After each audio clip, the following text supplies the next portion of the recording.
Usap-usapan ngayon sa social media ang couple vibes ni Kim Chiu at Paulo Avellino matapos silang dumalo sa Thanksgiving dinner ng Manila International Film Festival, MIFF, sa Los Angeles. Marami ang kinilig sa mga eksenang nasaksihan, lalo na nang mapansin ang kakaibang sweetness ng dalawa. Sa mga larawang lumabas, makikita si Paulo na panay ang kuha ng litrato kay Kim. Tila hindi mapigilan ang paghanga sa kanyang rumored girlfriend. Halata sa kanyang mga kilos na gandang-ganda siya sa aktres na talaga namang namangha ang lahat sa kanyang eleganteng gown. Hindi nakapagtataka na maraming netizens ang kinilig sa kanilang closeness. Bukod sa kanilang togetherness, lalo pang uminit ang espekulasyon sa tunay na estado ng kanilang relasyon. Bagamat walang kumpirmasyon mula sa dalawa, hindi napigilan ng kanilang fans na umasa at kiligin sa kanilang mga nakakakilig na moments.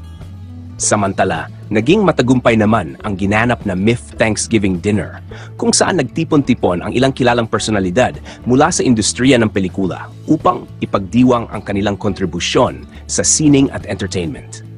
Ngunit sa kabila ng maraming highlights ng event, hindi may kakaila na ang tambalang Kim at Paulo ang isa sa mga naging sentro ng atensyon. Patuloy na inaabangan ng publiko kung may opisyal na kumpirmasyon sa tunay na relasyon ni Kim at Paulo. Pero sa ngayon, sapat na ang kanilang mga nakakakilig na interactions upang magbigay ng kasiyahan sa kanilang mga tagahanga.